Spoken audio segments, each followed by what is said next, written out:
والفضيلة وبعث مقام محمود الذي وعدته رضيت بالله ربا والإسلام دينا والرحمن نبيا. الحمد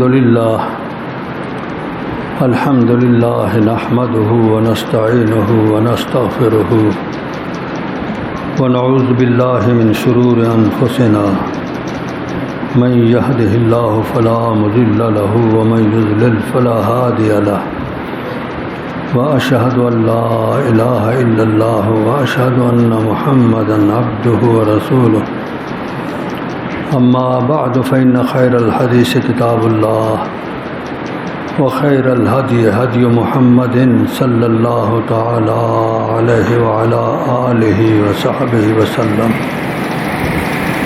وشر الأمور محدثاتها وكل محدثة بدعة وكل بدعة ضلالة وكل ضلالة في النار. أعوذ بالله من الشيطان الرجيم. بسم الله الرحمن الرحيم. إنا أنزلناه في ليلة القدر وما أدراك ما ليلة القدر. ليلة القدر خير من 1000 شهر. تنزل الملائكة والروح فيها بإذن ربهم من كل أمر. سلام حتى مطلع الفجر.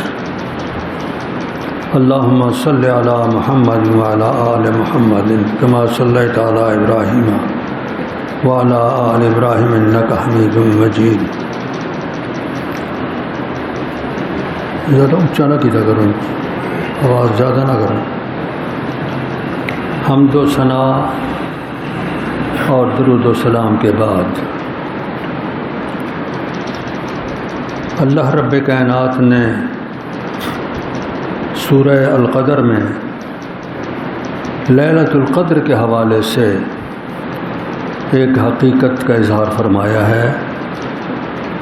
وہ لیلۃ القدر رمضان المبارک کی آخری راتوں میں سے ایک رات ہے، یعنی آخری 10 راتوں میں سے ایک رات.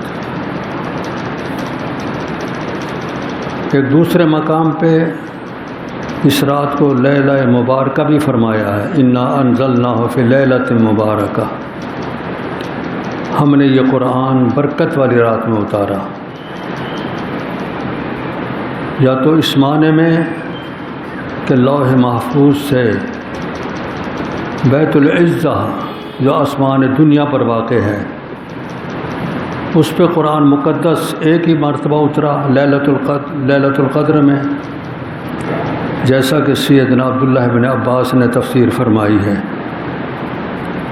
اور دوسرا اس معنی میں بھی کہ نزول قرآن کی ابتدا اسی رات میں ہوئی.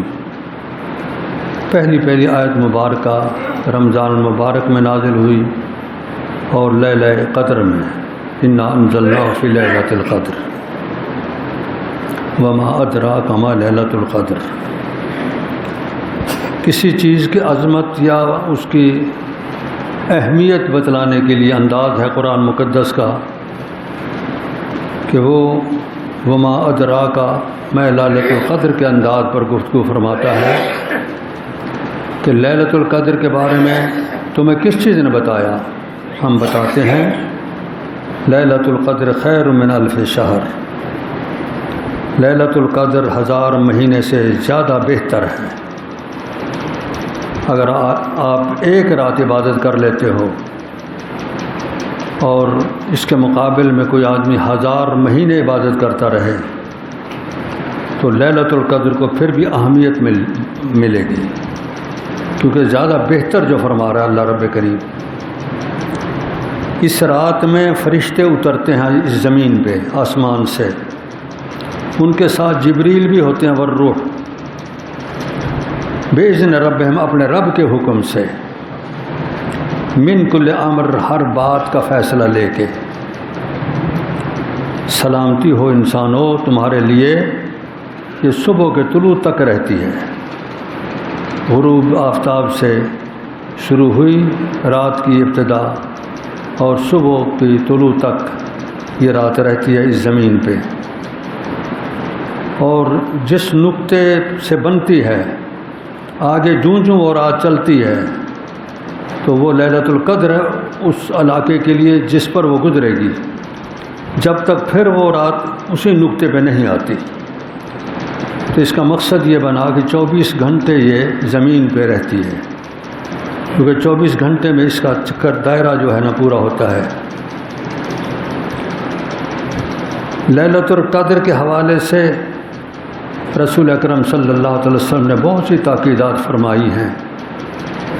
ایک مرحلے پہ آپ نے اس کا تعین کرنے کے لیے آپ تشریف لا رہے تھے تو آپ کا ذہن 2 آدمیوں کے جھگڑے کی طرف ہو گیا، اور اللہ پاک نے اسی اثناء میں اس تاریخ کا تعین ذہن سے اتار لیا۔ اللہ ماشاء اللہ کے ذریعے اللہ پاک نے فرمایا ہے کہ جو چاہتے ہیں ہم واپس لے لیتے ہیں۔ تو اس رات کا تعین معلوم ہوتا ہے کہ کس انداز میں یہ رات بنتی ہے وہ بتایا گیا تھا، وہ اٹھا لیا گیا ہے، اور اس میں امت کا فائدہ ہے کہ بجائے اس کے کہ صرف ایک رات عبادت کریں، یہ فرما دیا گیا کہ 10 راتوں میں وہ رات ہے، تو پھر 10 رات عبادت کریں گے، اس میں یہ رات بھی آ جائے گی۔ ایک حدیث موطا امام مالک میں ہے کہ پہلی امتوں کی عمریں لمبی ہوتی تھیں، وہ لمبی مدتیں جو مسلمان ہوتے اللہ کی عبادت کرتے رہتے، لیکن میری امت کی عمریں وہ 60 سے 70 کے درمیان اوسط ہے۔ ان کو لمبی مدتیں نہیں ملی، بہت کم ہیں جو اوپر چلتے ہیں، 100 سال تو بہت تھوڑے ہی لوگ پہنچتے ہیں۔ تو اللہ پاک نے امت محمدیہ پہ اس طرح کرم نوازی فرمائی کہ ان کو لیلۃ القدر دے دی ہے، کیونکہ ایک رات 1000 مہینے سے زیادہ اہمیت رکھتی ہے۔ آپ میں اگر ایک سچا مسلمان بالغ ہو کے 15 سال سے اس لیلۃ القدر کو پانا شروع کرے اور وہ 50-60 سال تک اس کے بعد زندہ رہے، تو آپ اندازہ لگائیں کہ ہر سال ایک رات جو 1000 مہینے کے برابر ہے، اس کے ساتھ ضرب لگا کے دیکھیں کتنی زیادہ بن جاتی ہے، پہلی امتوں سے بھی زیادہ اس کا ثواب بن جاتا ہے۔ یہ امت محمدیہ علیہ صاحب الصلاۃ والسلام پر اللہ کی کرم نوازی ہے کہ عبادت تھوڑے وقت کی لیکن اجر اور ثواب بہت زیادہ مل گیا، پہلی امتوں سے بھی زیادہ مل گیا۔ رسول اکرم صلی اللہ علیہ وسلم نے حکم دیا ہے تحروا لیلۃ القدر، لیلۃ القدر کی تلاش کرو۔ تلاش کس طرح ہے؟ ان 10 راتوں میں عبادت کرو، بس تلاش شروع ہو گئی، وہ خود بخود رات آئے گی، اس رات میں ہماری عبادت محفوظ ہو جائے گی۔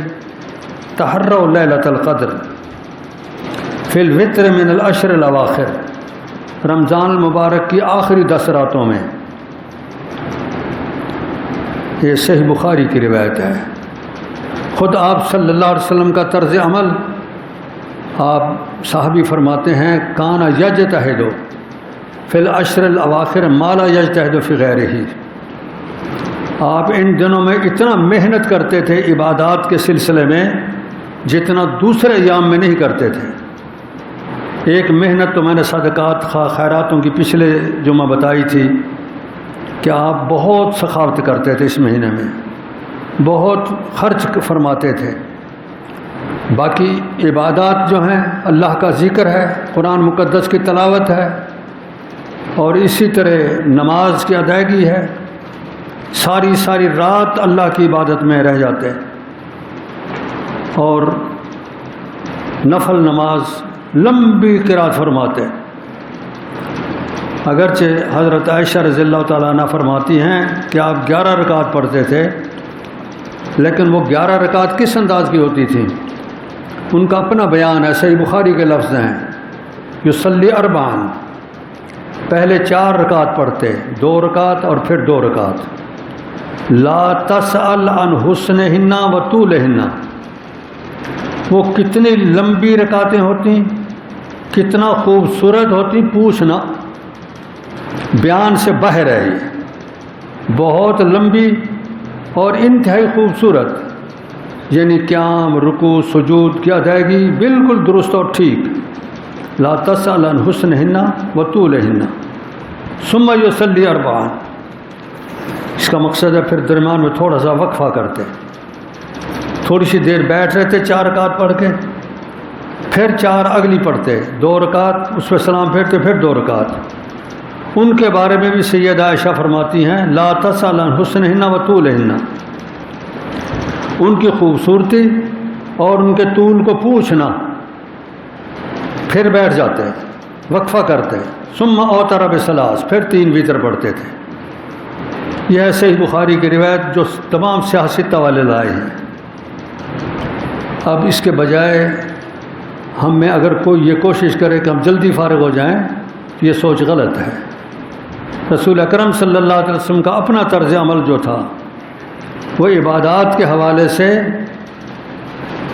عبادات نفلی کے حوالے سے وہ بڑا خوبصورت انداز اور لمبی قرات، لمبا قیام، لمبا رکوع، لمبا سجود، یہ تھا آپ صلی اللہ علیہ وسلم کا انداز۔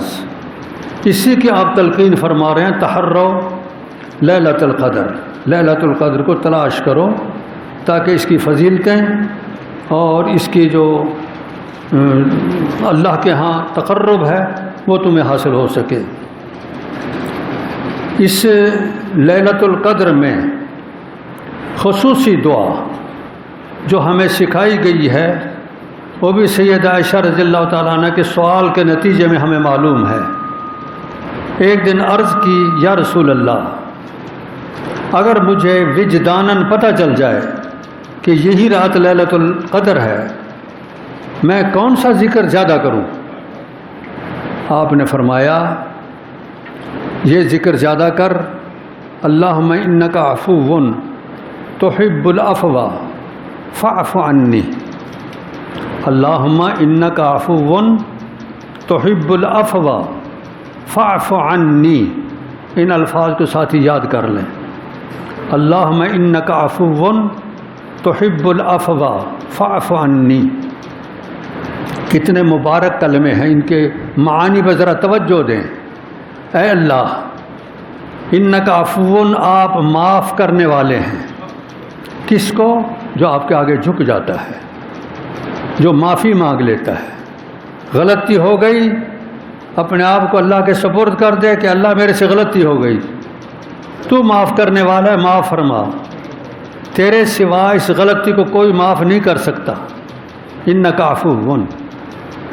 اگلا جملہ فرمایا تحب العفو، اللہ آپ کو یہ بھی پسند ہے کہ لوگ معاف کریں۔ یہ ایک بڑی بات فرما دی بیچ میں، اللہ کو یہ بات محبوب ہے، پسند ہے کہ انسان ایک دوسرے کو بھی معاف کریں۔ آئیے قرآن مقدس کیا فرماتا ہے اس سلسلے میں۔ قرآن مقدس فرماتا ہے سارعوا الی مغفرۃ من ربکم، اور لوگوں جلدی کرو رب کی مغفرت حاصل کرنے میں، کہیں موقع ضائع نہ ہو جائے، موت کا وقت نہ آ جائے تمہارا۔ ان اجل اللہ اذا جاء لا یؤخر لو کنتم تعلمون۔ تم اپنے دل میں بٹھا لو یہ بات کہ جب اللہ کا مقرر کردہ وقت آتا ہے وہ پیچھے نہیں ہوتا، ایک لمحہ پیچھے نہیں ہوتا۔ اس لیے فرمایا سارعوا، جلدی کرو، الی مغفرۃ من ربکم، اپنے رب سے معافی مانگ لو، مغفرت طلب کر لو۔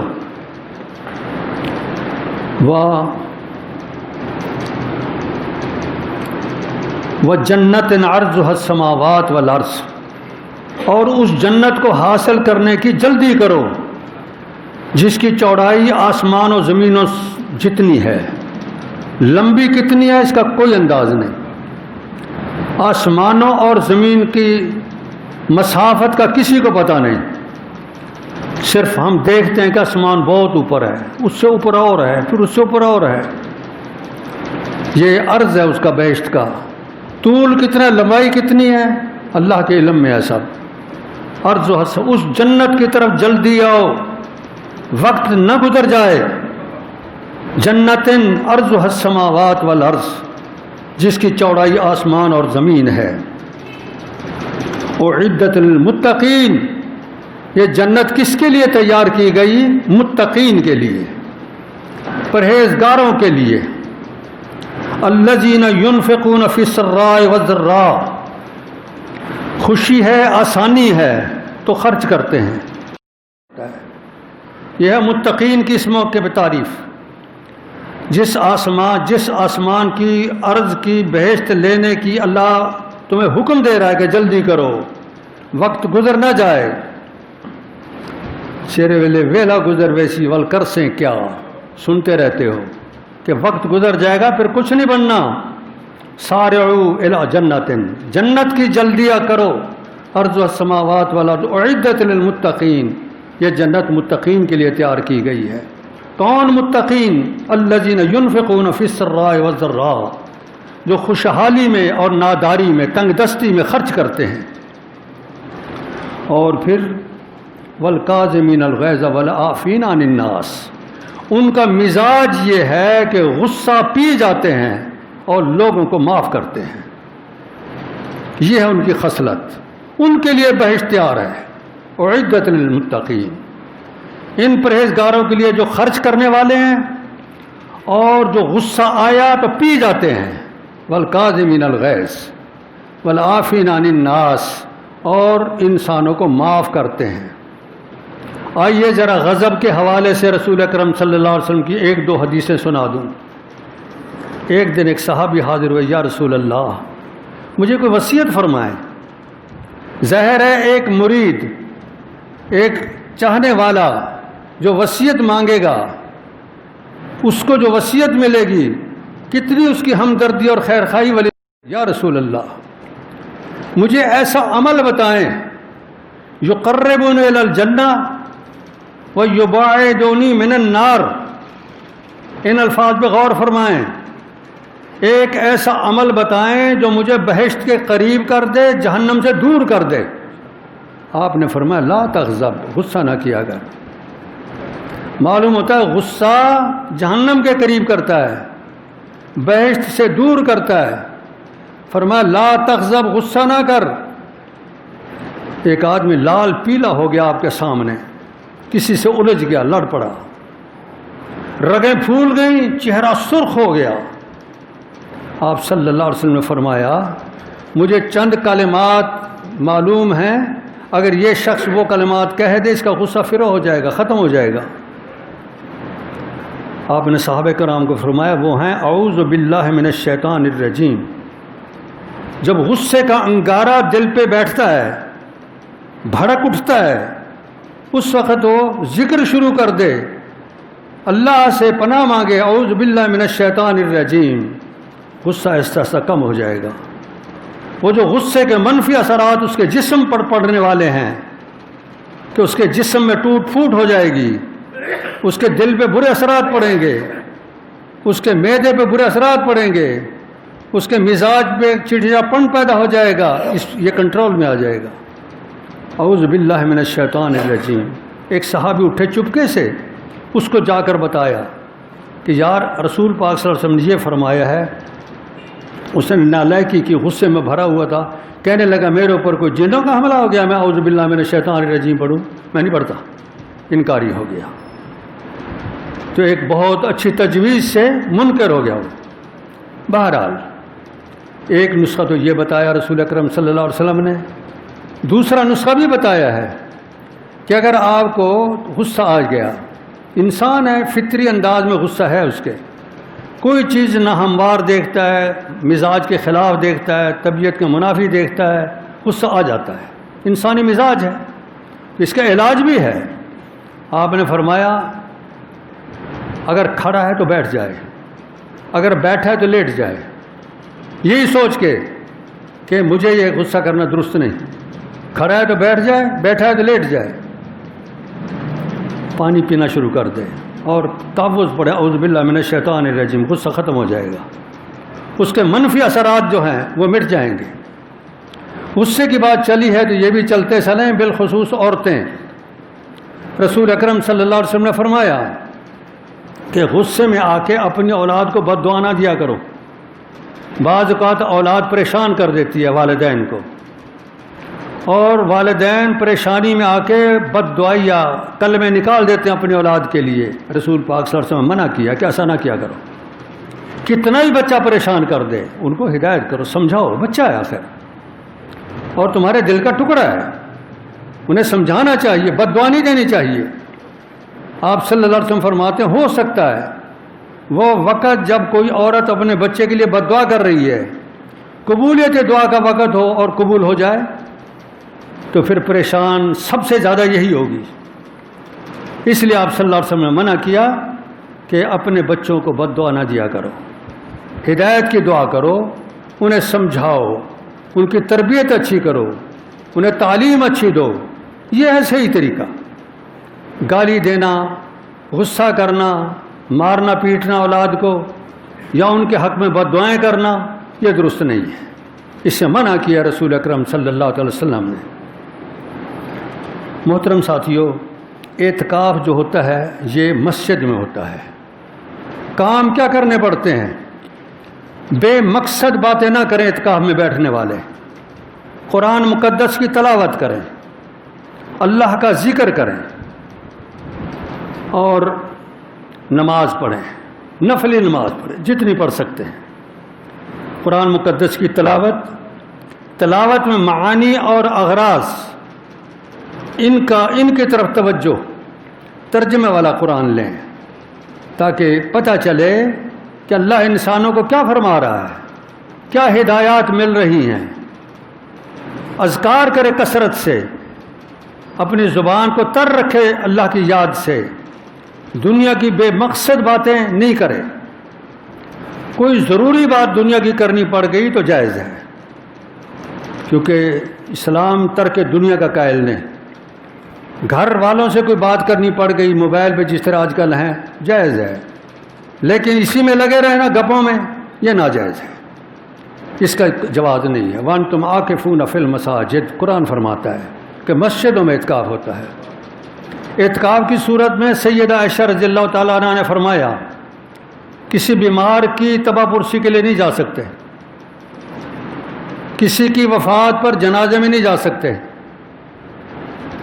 اور سوائے انسانی قضاء حاجت کے باہر نکلنا جائز نہیں ہے۔ خوراک کھانے کے لیے بھی نہیں جا سکتے، صرف ہوائے ضروری پیشاب پخانا اس کے لیے جا سکتے ہو۔ مرد اعتکاف میں ہے تو بیوی کے ساتھ مصافحہ نہیں کر سکتا، ہاتھ نہیں لگا سکتا، لا تمسوہن ولا تباشرہن، اکٹھے سو نہیں سکتا، ہاتھ تک نہیں لگا سکتا۔ اس کا مقصد ہے اگر بیوی ملنے آ گئی تو مصافحہ نہیں کر سکتا، اس سے احتراز کرے، خالص اللہ رب کریم کے ساتھ لو لگائے۔ قرآن مقدس کی تلاوت کی صورت میں، خیراتوں کی شکل میں، اس انداز میں یہ کام ہوتے ہیں۔ رسول اکرم صلی اللہ علیہ وسلم اعتکاف میں 20 کی شام کو 21 کی شام کو مسجد میں آ جاتے، 20 کی شام ہو گئی، 21 کی رات کی ابتدا ہو گئی۔ عربی میں راتیں اب تاریخ میں اول ہوتی ہیں، پہلے رات ہوتی ہے پھر دن ہوتا ہے۔ اب 21 جو شروع ہے گزشتہ رات سے شروع ہے، آج 21 کا دن ہے، تو شام کے وقت غروب سے پہلے مسجد میں آنا چاہیے جو 10 دن اعتکاف بیٹھنا چاہتا ہے۔ اور سنت یہ ہے کہ رات بہر گزارے مسجد میں صحن میں، صبح کی نماز پڑھ کے اپنے معتکف میں جائے، جو ایک پردہ سا بنا ہوتا ہے معتکف، جس میں الگ بیٹھ کے وہ عبادت کرتا ہے، اس میں وہ صبح کی نماز پڑھ کے جائے۔ اگر کوئی آدمی اتنا وقت نہیں دے سکتا کہ 10 دن وہ عبادت کرے، صرف راتوں کا اعتکاف کر لے، یہ بھی جائز ہے۔ دن میں اپنے کام کاج کرے، رات کو آ کے اپنے آپ کو معتکف کر لے، تو یہ محدود اعتکاف سمجھا جاتا ہے، یہ بھی جائز ہے۔ اس کا ثبوت حضرت عمر رضی اللہ تعالیٰ عنہ کی ایک حدیث سے ملتا ہے۔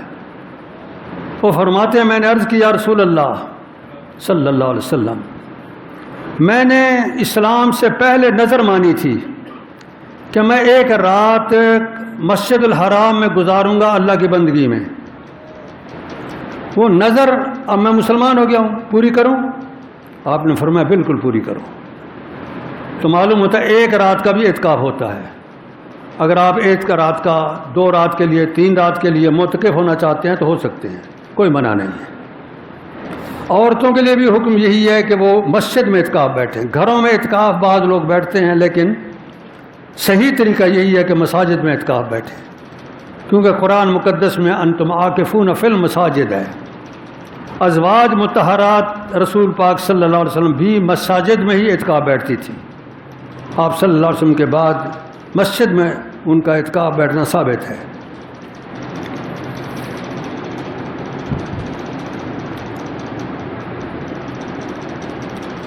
اسی سلسلے میں جو اعتکاف میں بیٹھے ہیں انہیں چاہیے کہ اسلامی معلومات کی کتابیں جو ہیں وہ مطالعہ کر سکتے ہیں، وہ مطالعہ کریں، تاکہ ان کے جو نالج ہے یا علم ہے، معلومات ہیں اسلام کے حوالے سے، وہ زیادہ سے زیادہ بن جائیں۔ اللہ رب کریم ہمیں صحیح راستے پہ چلنے کی توفیق عطا کرے۔ وآخر دعوایا ان الحمد للہ رب العالمین۔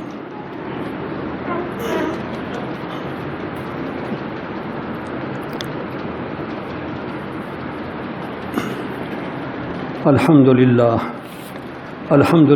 نحمده ونستعینه ونستغفره ونعوذ باللہ من شرور انفسنا من يهده الله فلا مضل له ومن يضلل فلا هادي له واشهد ان لا اله الا الله واشهد ان محمدا عبده ورسوله اما بعد فان خير الحديث كتاب الله وخير الهدي هدي محمد صلی اللہ تعالی علیہ وعلی آلہ وصحبہ وسلم وشر الامور محدثاتها وکل محدثۃ بدعہ وکل بدعۃ ضلالہ وکل ضلالۃ فی النار۔ رمضان المبارک میں آپ تمام جماعت کے افراد کوشش کرتے ہو بہت زیادہ سے زیادہ خیراتیں کرنے کی۔ اس سلسلے میں زکوٰۃ اس مہینے میں ادا کی جائے تو اس کی زیادہ اہمیت ہے اور زیادہ فضیلت ہے، اس لیے اپنی اپنی زکوٰۃیں جن لوگوں پہ عائد ہوتی ہیں وہ اس مہینے میں ادا کریں۔ مساکین اور فقراء، بیوگان جو ضرورت مند ہیں، جن کی کفالت پوری نہیں ہو رہی، ان تک خوراک پہنچائیں، پیسہ پہنچائیں، کپڑا پہنچائیں، اور اسی طرح فی سبیل اللہ کے جو ادارے ہیں ان کے ساتھ تعاون جاری رکھیں۔ یہ اس مہینے کی خصوصیات میں سے ہے جنہیں ہمیں اپنانا چاہیے۔ یہ عبداللہ کالونی میں ایک مسجد ہے، ویران سی پڑی رہی اب تک۔ چودھری عبدالحفیظ نے اسے تعمیر کرایا تھا۔ چونکہ جماعت کے کوئی زیادہ افراد وہاں نہیں ہیں، کالونی میں ہیں بکھرے ہوئے، تو مسجد آباد نہیں ہو سکی۔ اب اس کی آبادی کی صورت بنائی ہے الحمدللہ۔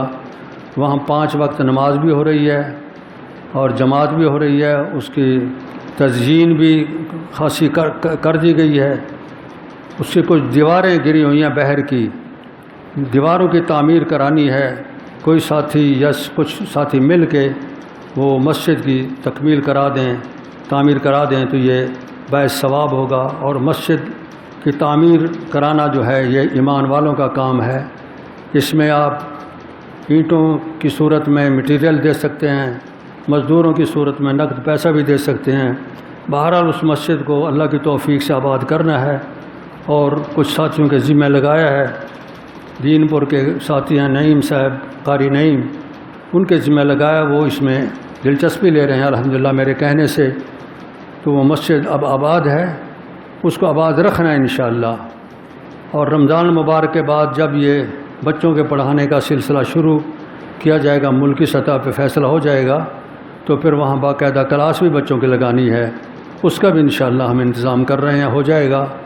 تو آپ ساتھی وہاں مسجد کو وہاں دیکھ بھی سکتے ہیں، اور اس کی دیواروں وغیرہ دیوار کے لیے اور دیگر ضروریات کے لیے سپیکر بھی لے لیا ہے، سپیکر لگ جائے گا انشاءاللہ۔ تو اذان باقاعدہ شروع ہو جائے گی۔ اب تک ویران پڑی رہی ہے، اب اس کو انشاءاللہ آباد کیا جا رہا ہے اللہ کی توفیق سے۔ آپ اس میں ضرور تعاون کریں جو ساتھی تعاون کرنا چاہتے ہیں۔ ایک بچی نے درخواست کی ہے کہ وہ باہر جانا چاہتی ہے اپنی کسی شخصی ضرورت کے لیے، اور اس نے جماعت سے درخواست کیا کہ میرے لیے خصوصی دعا کریں کہ اللہ رب کریم میرے لیے کوئی ذریعہ بنائے، میں اپنے خاوند کے پاس چلی جاؤں اور وہاں آسانی ہو جائے مجھے کسی طریقے سے۔ یہ دعا بھی اخلاص کے ساتھ نماز کے بعد انشاءاللہ کریں گے۔ آپ اس نیت سے بھی آمین کہیں، اللہ اسے بھی اس بچے کی جائز ضرورت جو ہے اسے پوری کرائے۔ اعوذ باللہ من الشیطان الرجیم، یا ایھا الذین آمنوا اتقوا اللہ حق تقاتہ ولا تموتن الا وانتم مسلمون، ان اللہ وملائکتہ یصلون علی النبی یا ایھا الذین آمنوا صلوا علیہ وسلموا تسلیما۔ اللہم صل علی محمد وعلی آل محمد کما صلیت علی ابراہیم وعلی آل ابراہیم انک حمید مجید۔ اللہم بارک علی محمد وعلی آل محمد کما بارکت علی ابراہیم وعلی آل ابراہیم انک حمید مجید۔